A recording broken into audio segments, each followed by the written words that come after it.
The morning room of Whitmore House smelled of jasmine perfume and quiet cruelty. Seren Whitmore stood beside the window, her hands clasped behind her back, her posture straight as a blade. She had learned years ago that stillness was armor, that silence could be a shield, that a daughter who made herself small enough might escape her mother's notice entirely. She was 24 years old, and she had perfected the art of invisibility within her own home. Not that it always worked. "Stand where I can see you properly," Vespera Whitmore commanded from her position on the velvet settee. She did not look up from the letter she was reading. She never needed to look up. Her voice alone could cut through stone. Seren moved 3 steps to the left, positioning herself in her mother's peripheral vision. Close enough to respond instantly. Far enough to avoid drawing criticism for hovering. The delicate dance of survival. Vespera was 52 years old, and still strikingly beautiful. The kind of beauty that had opened doors and ruined lives in equal measure. Her dark hair showed no gray. Her pale blue eyes held no warmth. She had married well, buried her husband within 6 years, and spent the subsequent decade molding her household into a monument to her own comfort. Her younger daughter, Honoria, was the treasure. Golden-haired, sweet-tempered, destined for a brilliant match. Seren was the afterthought, the plain one, the one with her dead father's stubborn jaw and unfortunate habit of reading books instead of practicing pianoforte. "There's to be a dinner party this evening," Vespera announced, finally setting down her letter. "Lord Aldworth has accepted our invitation." Serene's stomach clenched. Crispin Aldworth. She had met him twice before, and both times his gaze had lingered on her in ways that made her skin crawl. "How pleasant," Seren managed. "You will wear the gray silk, the one with the high neckline." Vespera's eyes swept over her elder daughter with clinical assessment. "And you will be agreeable." Agreeable. The word her mother used when she meant compliant, voiceless, grateful for any scrap of attention. "Yes, Mother." Vespera smiled, and something in that smile made Serene's blood run cold. She didn't yet know why. But by evening, she would understand that her mother had been planning this moment for months, and that agreeable was no longer enough. Her mother wanted something far more permanent. The dinner party was suffocating. 12 guests crowded the dining room, their laughter too loud, and their wine flowing too freely. Seren sat at the far end of the table, positioned deliberately beside Crispin Aldworth, while Honoria sparkled at her mother's side, entertaining a young viscount with practiced charm. Lord Aldworth was 53 years old. He had buried 2 wives. Rumors whispered about the circumstances of both deaths, though nothing had ever been proven.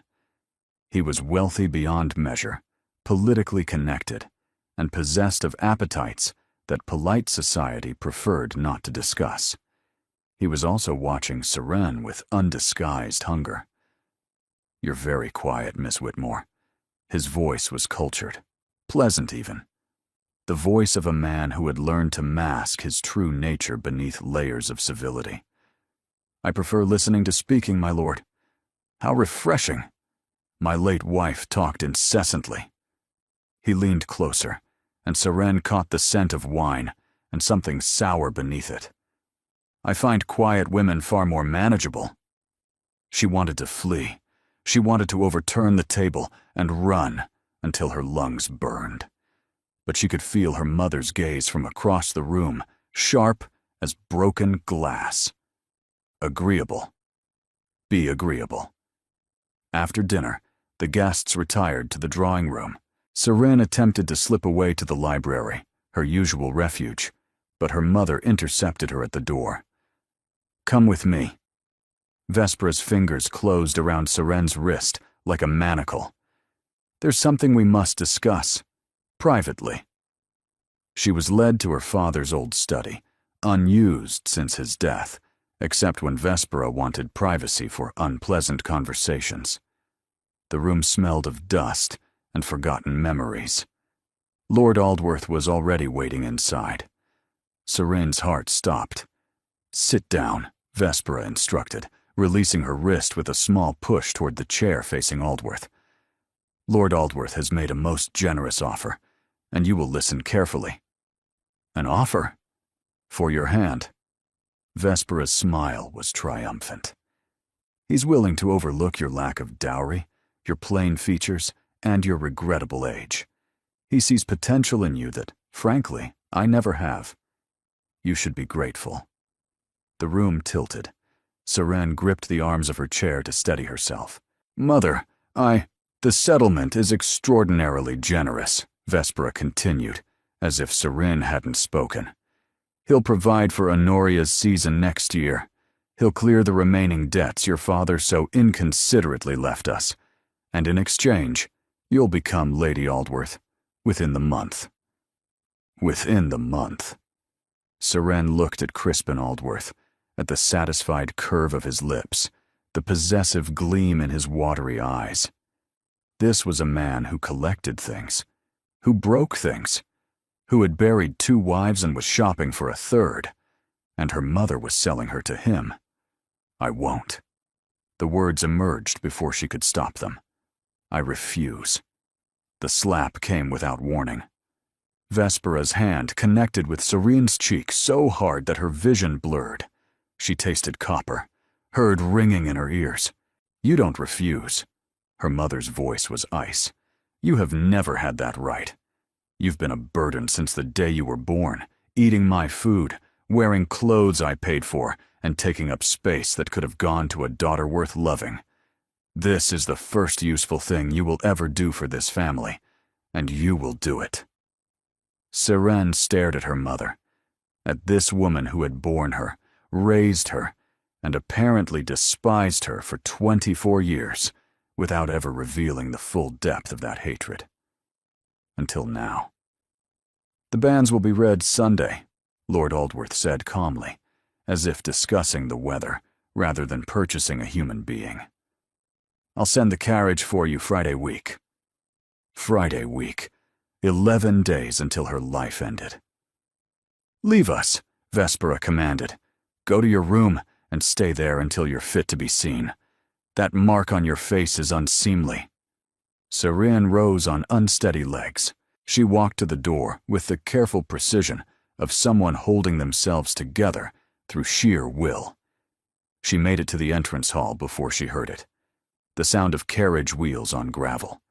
At this hour, when all the dinner guests had been accounted for. Through the window, she saw it pull to a stop before the front steps, black lacquer gleaming in the moonlight, a crest on the door she didn't recognize, and stepping out of it, a figure in dark clothing who moved toward the house with purpose that seemed almost predatory. No one had announced another visitor. No one was expected. Yet somehow, Serene knew with absolute certainty that this stranger had come for her. The stranger entered without knocking. Serene watched from the shadows of the staircase as the butler stammered protests that died in his throat. The man simply walked past him, moving through the entrance hall as if he owned it, as if walls and doors and social conventions were minor inconveniences beneath his notice. He was tall, dark-haired, with features that might have been carved from marble, handsome in a severe way, like a storm was handsome before it destroyed everything in its path. But it was his eyes that arrested her, gray as winter skies, and utterly, completely silent in their assessment as they found her in the shadows. He knew she was there, had known before he'd even entered. Vespera appeared from the study, her composure flickering for the first time Serene had ever witnessed. "Your Grace." Her mother's voice held an unfamiliar note. Fear? Calculation? "We weren't expecting." "No." The single word cut through the air like a blade. His voice was low, unused, as if speech itself required effort. "You weren't. Your Grace. A duke." What was a duke doing in their crumbling townhouse at 10 o'clock in the evening? If this is about the Harrington matter, I can assure you it isn't. He hadn't looked at Vespera once. His attention remained fixed on Seren, on the shadows where she'd tried to make herself invisible. It wasn't working. Not with him. Come here. 2 words. Spoken to her, not her mother. Seren should have refused. Should have fled upstairs and barricaded her door. But something in his gaze, not warmth, not kindness, but something that might have been recognition, pulled her forward. She descended the remaining stairs and stopped 6 feet away from him. Close enough to see a thin scar along his jaw. Close enough to smell rain and wood smoke and something darker. Older. He studied her face, the red mark where her mother had struck her. His expression didn't change, but something in those winter sky eyes turned to ice. From his coat, he withdrew a folded paper and held it toward her. Not to Vespera. To her. Seren took it with trembling fingers. Unfolded it. The handwriting was bold and precise. You have a choice. Stay here. Marry Aldworth. Survive what follows if you can. Or leave with me now. Tonight. I offer protection, employment, safety, no debt, no obligation, no conditions you do not accept. Decide. She read it twice, 3 times. He was offering her escape. A stranger, a duke, a man who hadn't spoken more than a dozen words, but had somehow known about Aldworth, about the arrangement, about the fact that she needed saving. How? This is outrageous. Vespera had recovered her composure, her voice sharp with indignation. You cannot simply walk into my home and... I can. He still didn't look at her. I have. Seren is betrothed. The arrangement is settled. No banns have been read. His voice remained flat, emotionless. No contract signed. Nothing is settled. Lord Aldworth will do nothing. For the first time, something flickered in his expression. Contempt, perhaps, or disgust. I've ensured it. Seren looked between them, her mother trembling with fury. This silent stranger who had appeared like a dark angel with an impossible offer. Why? She heard herself ask. Why would you help me? He met her eyes, held them. And then he reached into his coat again, withdrew a second paper, and placed it in her hands. This one contained only 4 words. Because I heard everything. He had been there, somewhere, listening. He had heard her mother sell her, heard her refusal, heard the slap. He had heard, and he had come. Decide, he said again. Now. Seren looked at her mother. At 24 years of silence and cruelty, and wondering why she had never been enough. At a future that held only Crispin Aldworth's cold hands and colder grave. Then she looked at the stranger. At the unknown. At the terrifying possibility of something other than this. She folded both papers carefully, slipped them into her pocket, and spoke the words that would change everything. I'll get my coat. She didn't look back as she walked toward the door. She didn't see her mother's face contort with rage. She didn't hear the threats Vespera hurled at the Duke's impassive back. All she knew was that when she stepped outside into the cold night air, the stranger was beside her. His hand appeared at her elbow, not gripping, just present. Steadying. He helped her into the carriage, settled across from her in the darkness. The coach lurched forward, carrying her away from everything she'd ever known. She was alone with a man who barely spoke, traveling to a destination he hadn't named, for reasons he hadn't explained. She should have been terrified. And she was. But beneath the terror, something else flickered. Something she hadn't felt in so long she'd almost forgotten its name. Hope. The carriage carried them through London's dark streets, and Seren Whitmore left her old life behind, without a single tear. She didn't yet know that her mother would come for her. She didn't yet know what the silent Duke had lost, or why he collected broken things. She only knew that for the first time in 24 years, someone had chosen to protect her. And that single act of unexpected mercy would change both their lives forever. They traveled for 3 hours through darkness. Seren didn't ask where they were going. The Duke didn't offer explanation. He sat across from her in the carriage, perfectly still, his gaze occasionally reflecting the passing lamplight before they left London, behind entirely. She studied him in stolen glances, the sharp planes of his face, the way he held himself like a man expecting attack from any direction. The scar on his jaw, thin and white, speaking of violence, survived. He caught her looking once, held her gaze for a long moment. Then he reached into his coat, withdrew a small notebook and pencil, wrote something, and handed it to her. "You may sleep. You're safe." 4 words, more than he'd spoken aloud since they'd left. "I couldn't possibly sleep," she said. "I don't even know your name." He took back the notebook, wrote again. Theron Vance, Duke of Greymere. Greymere. She'd heard the name before, whispered in drawing rooms with a mixture of fear and fascination. The reclusive Duke, the silent lord. The man who had withdrawn from society 7 years ago and never returned. Rumors claimed he was mad, that he'd killed someone, that his estate was haunted by the ghosts of those he'd wronged. Looking at him now, Seren didn't see madness. She saw something far more unsettling. Control. Absolute, iron-willed control. The kind that came from containing something powerful enough to be dangerous if released. "Why don't you speak?" she asked. "You can. I heard you." He wrote. "Speaking costs more than silence. I choose when to pay. Cryptic. Frustrating. And somehow, strangely honest." She fell asleep despite herself, lulled by the rocking carriage and sheer exhaustion. When she woke, dawn was breaking over an estate that stole her breath. Greymere Hall rose from the mist like something from a fever dream. Gothic spires and ancient stone, sprawling across manicured grounds that seemed to stretch forever.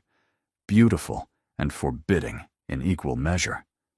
The carriage stopped before massive oak doors that opened to reveal a woman in her 60s, iron-gray hair pulled back severely, her expression suggesting she had seen everything and been impressed by none of it. "Your Grace." She curtsied to the Duke, then turned sharp eyes to Seren. "And this must be Miss Whitmore. Welcome to Greymere. I am Mrs. Blackett, the housekeeper." Seren stepped out on unsteady legs. "Thank you." You'll have questions, Mrs. Blackett interrupted, not unkindly. "They'll keep until you've eaten and rested. Follow me." The Duke was already walking away, disappearing through a side entrance without a backward glance. No farewell. No explanation of what came next. Simply gone. "Don't take offense," Mrs. Blackett said, observing Seren's expression. "His Grace isn't one for ceremonies, but he had your rooms prepared 3 days ago. The blue suite, warmest in the house. Whatever you need, you'll have." 3 days ago. He had known she would come, had been certain enough to prepare. How? What did he know about her? About her mother? About Aldworth? The questions burned, but exhaustion pulled stronger. She followed Mrs. Blackett through corridors lined with portraits of stern-faced ancestors, up a sweeping staircase, and into rooms more beautiful than any she'd ever occupied. "Rest," the housekeeper instructed. "Breakfast will be sent up. His Grace dines alone, but he's requested you join him for supper. 7 o'clock. Formal dress." He requested? Or commanded? Mrs. Blackett's lips twitched, almost a smile. "With His Grace, there's rarely a difference. But you'll find he's not unreasonable, merely particular."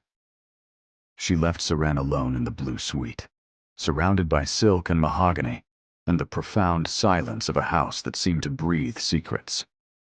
Somewhere in this vast estate, the Duke of Greymere was keeping his own counsel. Whatever he wanted from her, whatever purpose lay behind his rescue, remained locked behind that stone-carved composure. She had escaped one cage. She could only pray she hadn't entered another. The first 3 days at Greymere passed in a strange rhythm of solitude and small discoveries. Seren saw the Duke rarely, glimpses across hallways, a figure walking the grounds at dawn when she couldn't sleep. Once she passed his study and heard the scratch of pen on paper, hours of writing for a man who wouldn't speak. But she found his notes everywhere. The first appeared on her breakfast tray the morning after her arrival. "The library is yours. Second floor, east wing. The collection is extensive." She went. It was magnificent. 3 stories of books, spiral staircases, reading alcoves tucked into window seats overlooking the misty grounds. She spent hours there, losing herself in volumes she'd only dreamed of owning. The second note appeared in a book she'd left on her nightstand. "If you prefer philosophy to novels, the restricted section is unlocked." Behind the green curtain, she found treatises on ethics, political theory, translations of ancient texts. Works her mother would have burned if she'd known Seren read them. The third note appeared beside a vase of flowers that materialized in her sitting room. White roses and blue hyacinths, her favorites since childhood. "Mrs. Blackett mentioned you seem tired of the yellow arrangements. I hope these suit better." How had he known? She hadn't mentioned flowers to anyone, had barely noticed the yellow lilies being replaced. But he had noticed. This silent, watchful man who seemed to observe everything while revealing nothing. On the 4th morning, she found him in the breakfast room. He sat alone at the head of a table built for 20, reading correspondence with his coffee untouched. He didn't look up when she entered, but he gestured to the chair at his right, closer than propriety demanded. An invitation. She sat, accepted the tea the footman poured, and waited. After a long moment, Theron pushed a folded paper toward her. "You've been here 4 days. You haven't asked about your position." "My position?" he wrote. "I offered employment. You accepted. We should discuss terms." Serene set down her teacup carefully. "I assumed that was merely pretense. A convenient excuse to remove me from my mother's house." Something flickered in his eyes. Not offense, almost approval. He wrote. It was both, the excuse and the truth. "I have need of assistance. You have need of purpose. The arrangement benefits us both." "What kind of assistance?" "Correspondence. My steward handles estate matters, but I receive other letters, requests for patronage. Social obligations I cannot ignore entirely. Political communications that require careful response. I need someone who can read between lines and write without sentiment." "You want me to be your secretary?" "I want someone intelligent enough to understand nuance and discreet enough to be trusted. You spent 24 years surviving your mother. You understand how to read people who hide their intentions." The observation was so accurate, it stole her breath. He had seen her, not as a burden or an afterthought, but as someone whose survival had required skill. "And if I refuse," he wrote, "you stay anyway. The offer of protection stands regardless. But employment gives you independence. Salary, not charity. Your decision. Your decision." The words he kept returning to, as if he understood that having agency taken was its own kind of violence. "What salary?" He named a figure that made her eyes widen. More than generous. Enough to accumulate independence. Enough that if she ever wanted to leave, she could. That's too much. It's appropriate for the work required. A pause. Then. And for discretion about matters you may encounter. What matters? What secrets was he keeping that required such premium payment for silence? "I accept," she said. because whatever those secrets were, they couldn't be worse than Crispin Aldworth's cold hands reaching for her in the dark. Theron nodded once, finished his coffee, rose to leave. At the door, he paused, turned back, and spoke aloud for only the second time since their meeting. "Welcome to Greymere, Miss Whitmore." His voice was low and unused, but not unpleasant. The sound of it sent unexpected warmth through her chest. Then he was gone, leaving her with questions multiplying like stars appearing at dusk.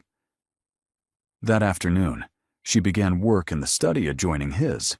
The correspondence was exactly as he'd described, complex, politically sensitive, requiring careful navigation. She lost herself in it, grateful for purpose after years of enforced uselessness. But between the letters, she found herself watching the connecting door, listening for movement beyond it, wondering what had made the Duke of Greymere retreat from the world, and why, despite every rational instinct, she was beginning to want him to emerge from his silence. 2 weeks into her employment, the outside world arrived at Greymere's gates. "The Countess of Ashbridge, Mrs. Blackett announced with barely concealed disapproval. "She's insisted on waiting in the drawing room. Says she won't leave until His Grace receives her." Seren looked up from the letter she was drafting. "Who is she?" "His Grace's aunt, his mother's sister. She visits twice yearly to remind him of his failures." The housekeeper's lips thinned. "He won't see her alone. He'll require your presence." Before Seren could ask why, a note appeared on her desk, slid through the connecting door she hadn't seen open. "Come. Now. Bring your composure." She found Theron standing beside the fireplace in the main drawing room, his posture rigid, his expression carved from stone. Seated on the settee opposite was a woman in her 60s, dripping with jewels and self-importance. "Ah." The Countess's eyes swept over Seren with predatory interest. "This must be your new acquisition. Sit down, girl. Let me look at you." Seren glanced at Theron. He gave an almost imperceptible nod. She sat. The Countess circled her like a hawk examining prey. Plain, but not disastrously so. "Whitmore. Yes, I've heard of your family. Your mother is Vespera Harlow, that was, isn't she? We debuted the same year. Ambitious creature even then. I don't claim responsibility for my mother's character, Lady Ashbridge." The Countess laughed, a sharp, brittle sound. "Spirit. How refreshing. Though it won't serve you here. My nephew collects strays, but never keeps them. Don't imagine you're special." "I don't imagine anything, my lady. I'm employed as His Grace's secretary. Nothing more." "Secretary." The word dripped with insinuation. "Is that what they're calling it now?" Theron moved, not dramatically, simply shifted his weight. But the Countess fell silent immediately. He handed Seren a note. "My aunt believes everyone shares her sordid imagination. She's mistaken. Please inform her that my household arrangements are not her concern." Seren read it, looked at the Countess, and delivered the message with perfect, pleasant calm. Lady Ashbridge's face mottled red. "You dare?" "I deliver His Grace's words accurately, my lady, as is my position." For a moment, violence trembled in the air. Then the Countess laughed again, though this time with grudging respect. "Perhaps you're cleverer than you look, Miss Whitmore. Very well. I'll cease my inquiries about your arrangement." She turned to Theron. "But I didn't come to discuss your staff. I came about the Hartwell ball." Theron's expression didn't change, but Seren felt the temperature drop. "You must attend," the Countess pressed. 7 years is long enough for mourning. Parliament reconvenes next month. Your allies are questioning whether you're still capable of leading them. And the Aldworth situation." At that name, Theron's hands clenched. Just once. Just briefly. But Seren noticed, and suddenly she understood something she hadn't before. Theron's intervention hadn't been random. He hadn't merely overheard her mother's cruelty and acted on impulse. He knew Crispin Aldworth, knew him, and despised him. "Requires your visible presence," the Countess continued. "People are talking. About the girl you took. About your absence. About whether you've finally gone completely mad. Show your face, Theron. Remind them who you are." The silence stretched unbearably. Then Theron wrote a note and handed it to Seren. "Tell her I'll attend. 1 hour only. And Miss Whitmore accompanies me." Serene's heart stopped. "Your Grace." He met her eyes. In his gaze, she read something unexpected. Not command, not expectation. A request. Possibly even a plea. "I cannot do this alone." 4 words he hadn't written. 4 words she heard anyway. She turned to the Countess. "His Grace will attend the Hartwell ball. I will accompany him." Lady Ashbridge's eyebrows rose. "As his secretary?" "As his guest." The Countess studied her for a long moment. Then her lips curved into something almost resembling approval. "Wear something appropriate, Miss Whitmore. The wolves will be circling, and they smell weakness from a mile away." After she left, Seren stood in the empty drawing room, trembling with delayed reaction. "You want me to face society with you?" she asked the silent Duke. "Why? You know what they'll think, what they'll say about us." Theron moved closer, drew a paper from his coat, but instead of handing it to her, he pressed it into her palm, his fingers warm against her skin. She unfolded it with shaking hands. "Because the wolves are already talking. Because Aldworth has told your mother where you are. Because in 3 days, Vespera Whitmore will arrive at Greymere demanding your return." The words blurred. The room spun. Her mother. "Coming here. I cannot prevent her coming," the note continued. "But I can ensure you're not alone when she does. The ball is 2 days before she arrives. Let society see us together. Let them see you're under my protection. Let your mother understand that you're no longer hers to sell." Seren looked up at him, at this strange, silent man who had saved her without knowing her and was now preparing to stand beside her against the woman who had broken her. "Why?" she whispered. "Why do you care what happens to me?" He took the paper back, wrote beneath his previous words, "Because someone should have protected you long ago. Because no one did. And because I know what that feels like." His eyes held hers, full of pain he'd never spoken. And Seren realized, with sudden clarity, that the Duke of Greymere hadn't rescued a stranger. He had recognized a wound that matched his own. The Hartwell ball blazed with 1,000 candles. Seren stood at the entrance of the ballroom, her hand resting on Theron's arm, and felt every eye in the room turn toward them. The gown Mrs. Blackett had procured was sapphire silk, finer than anything she'd ever worn. She looked like she belonged here. She had never felt more like an imposter. Theron's hand covered hers briefly, a single press of warmth. Then he was guiding her forward into the glittering chaos. The whispers started immediately. "Is that Greymere? After 7 years? Who is the woman? Not his wife. He never married." "Whitmore, I heard. The plain one." "Plain? Look at her now. And look at him looking at her." Seren kept her chin high and her expression serene. She had learned composure in a harder school than this. Drawing rooms full of gossips were nothing compared to her mother's breakfast table. But Theron was struggling. She felt it in the tension radiating from his arm, saw it in the way his jaw clenched tighter with every whispered speculation. He had been away from this world for 7 years, and returning clearly cost him something she couldn't name. "Your Grace." A florid man materialized before them. "Lord Hartwell. What an honor to have you grace our gathering." Theron inclined his head, said nothing. Lord Hartwell's smile faltered. "And this must be your companion?" "Miss Seren Whitmore," she said smoothly. "His Grace's secretary. He's asked me to assist with social obligations this evening." She guided Theron away before Hartwell could respond, found a relatively quiet alcove near the refreshment tables. "You're doing well," she murmured. "They're impressed you came." He withdrew his notebook, wrote quickly. "You're doing the work. I'm merely present. Presence matters.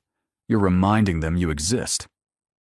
Before she could say more, a voice cut through the crowd. Well, the hermit emerges." Crispin Aldworth materialized before them, his smile oily and triumphant. And with my intended bride no less. How delightfully scandalous. Seren felt ice flood her veins. Beside her, Theron went absolutely rigid. "I am not your bride," she said quietly. "I was never your bride.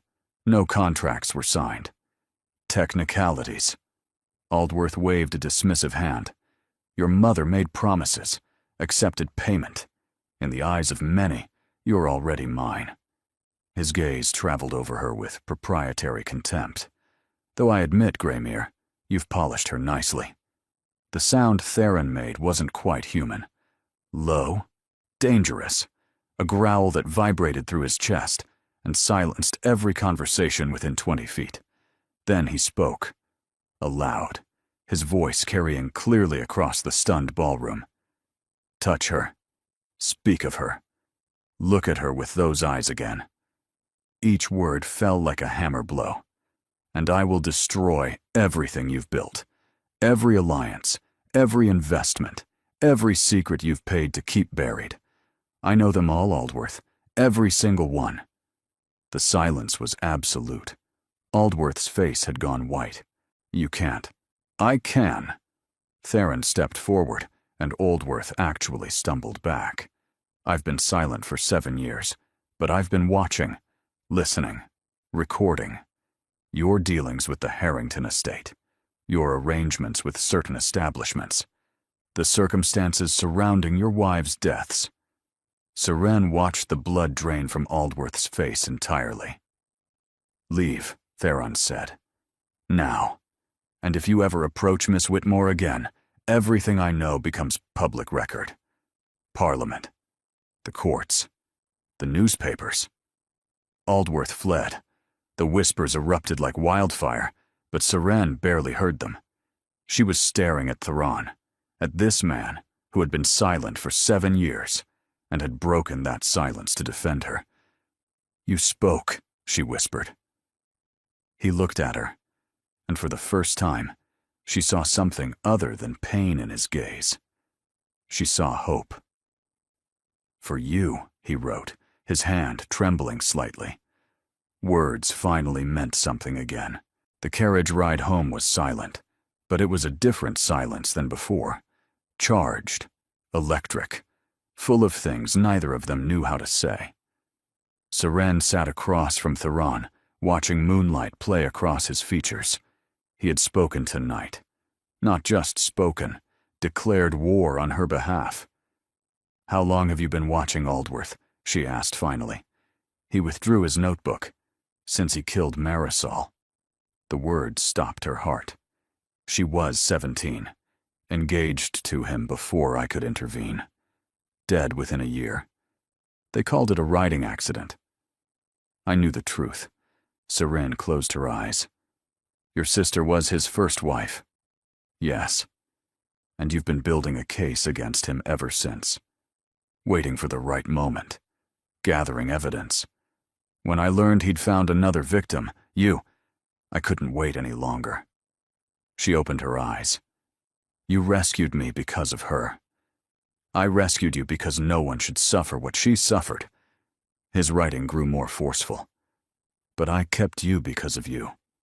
Your courage, your intelligence, your refusal to break even when breaking would have been easier."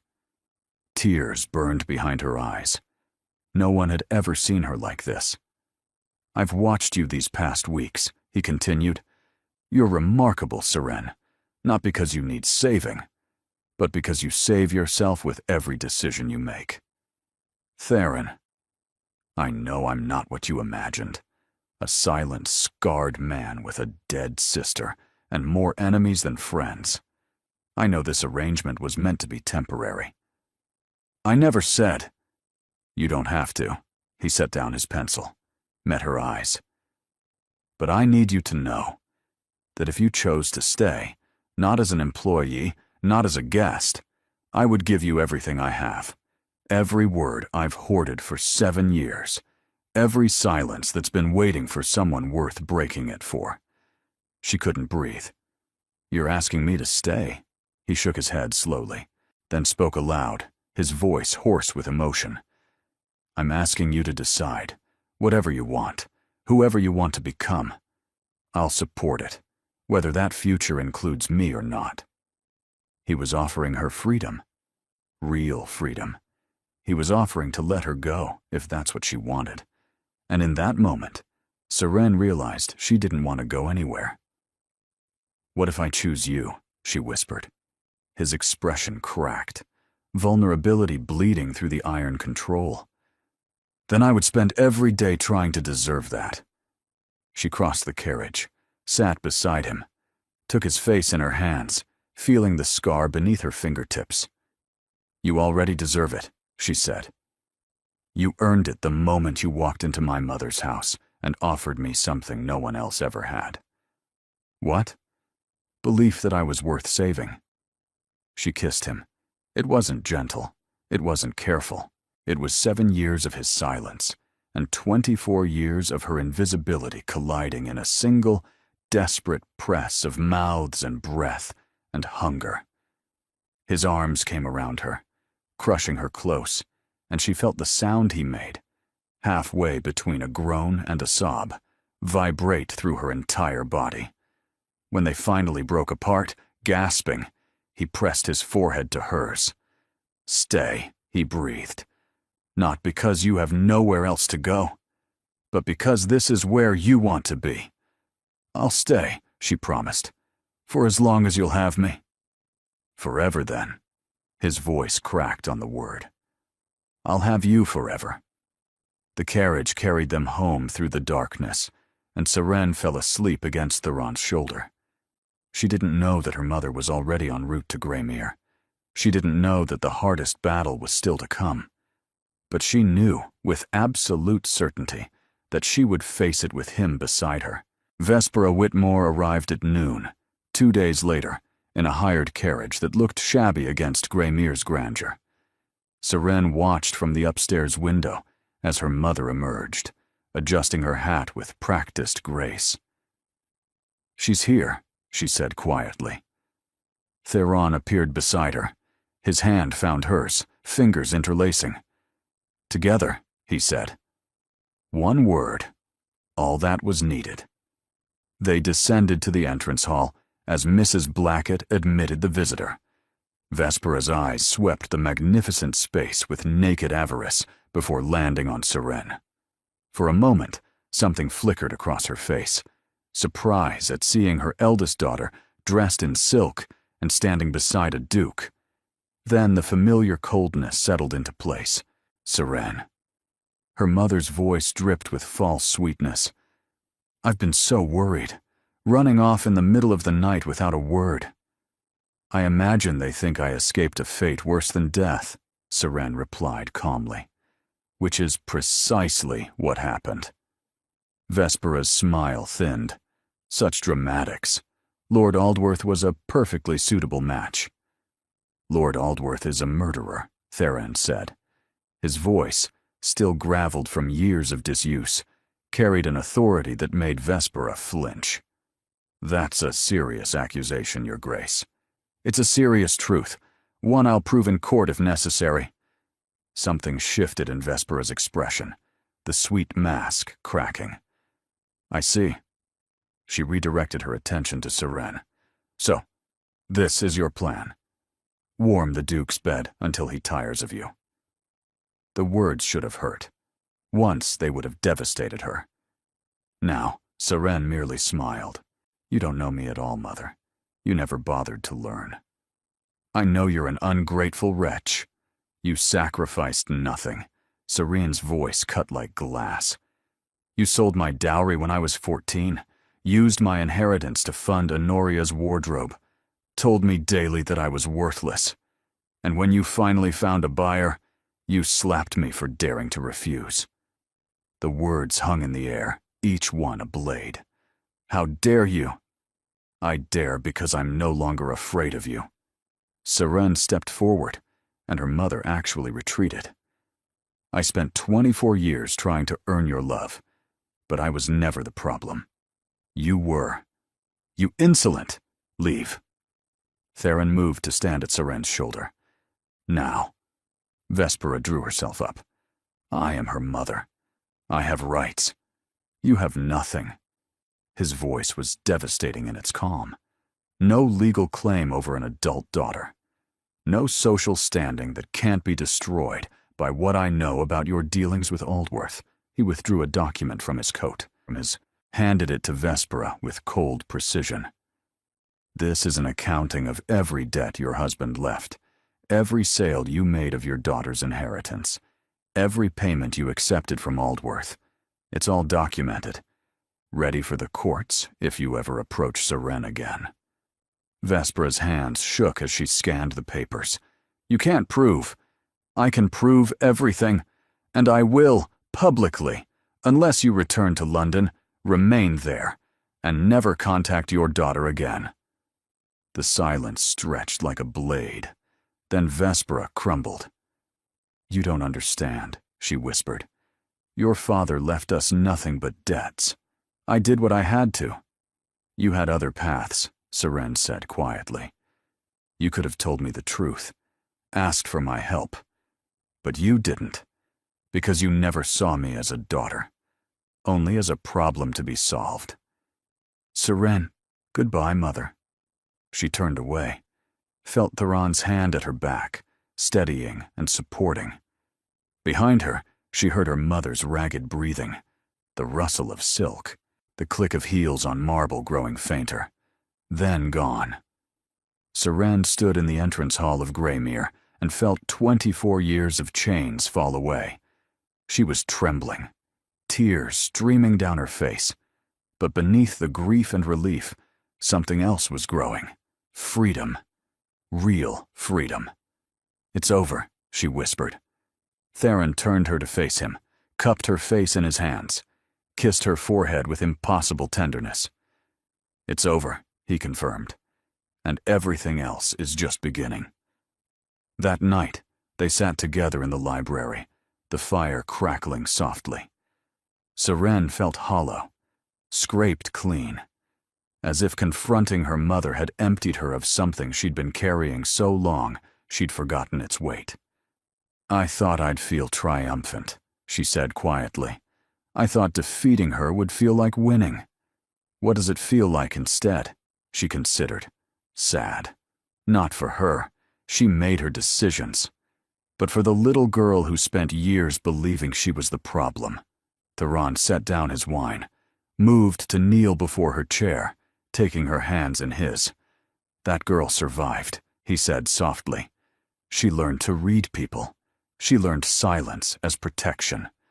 Every strategy she developed kept her alive long enough to reach this moment. Tears slipped down her cheeks. You make it sound noble. Surviving isn't failing. It's the bravest thing anyone can do. He pressed her hands to his lips. And now, you get to decide what comes next. She looked at him, this man of silence and shadow who had somehow become her anchor. I choose you, she said. I choose this house that feels more like home than anywhere I've ever lived. I choose mornings in the library, and notes passed through connecting doors, and a future that looks nothing like the one I was trained to expect. His expression cracked open, vulnerability and hope bleeding through. You're certain? I'm not easy. The words still come hard, and the silences will always be part of who I am. I don't want someone comfortable. She slid from the chair to kneel with him. I want someone who sees me, who protected me before he knew me, and stayed beside me when he did. Seren, I love you. She said it clearly. Not because you saved me, because you were the first person who ever made me feel like I was worth knowing, worth keeping, worth fighting for. He pulled her into his arms. Marry me. The words were tender against her hair. Not as an arrangement, not for protection, because I love you, and I can't imagine any future worth having that doesn't include you. She pulled back just enough to see his face, the scar on his jaw, the eyes full of depths finally calming. Yes, she whispered. 1,000 times yes. When he kissed her, it tasted like coming home. They married 3 weeks later in Greymere's chapel, with Mrs. Blackett weeping into her handkerchief and the Countess of Ashbridge in the front pew, looking thoroughly satisfied. I knew it, the Countess declared afterward, the moment I saw how he looked at her. Serene smiled, her hand clasped in Theron's. I thought you said he collected strays. Well, you were a stray. Now you're a duchess. Improvement all around. That evening, Seren stood in the Duchess's chambers, her chambers now, and watched the sunset paint the sky. Theron appeared in the connecting doorway. Regrets? He asked. She turned to face her husband. Not a single one. He crossed to her, pulled a small box from his pocket. A wedding gift. Inside lay a necklace, a delicate chain bearing a single sapphire surrounded by diamonds. Beautiful, and somehow familiar. This was Marisol's, Theron said quietly. Our mother gave it to her on her 17th birthday. After she died, I couldn't bear to look at it. But recently, I've been thinking. He lifted the necklace, clasped it around Seren's throat. She would have loved you, he continued. Your strength, your humor. If she had to die so that I would spend 7 years learning to wait and finally be ready when you needed saving. His voice cracked. Then at least something good came from losing her. Seren touched the sapphire at her throat. I'll wear it with honor, she promised, and I'll make sure her memory lives in this house, in our children, if we're blessed with them. Theron pulled her close. Our children, he repeated. I like the sound of that. Don't get too excited. We've only been married 12 hours. Plenty of time to practice then. She laughed.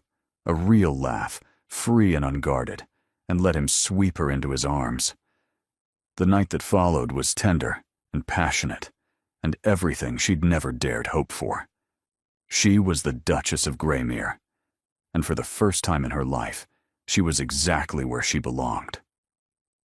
5 years later, the nursery at Greymere rang with laughter. Seren stood in the doorway, watching her husband negotiate with their 4-year-old son, Marcus, while their 2-year-old daughter, Iris, dismantled a tower of wooden blocks. We don't throw soldiers at Papa's head, Theron was saying with admirable patience. You said a bad word, Marcus informed him solemnly. I said, damn. That's not a bad word. It's an expression of frustration. Mama says it's a bad word. Theron looked at Seren with exasperation. Your son is a traitor. He's your son when he's stubborn.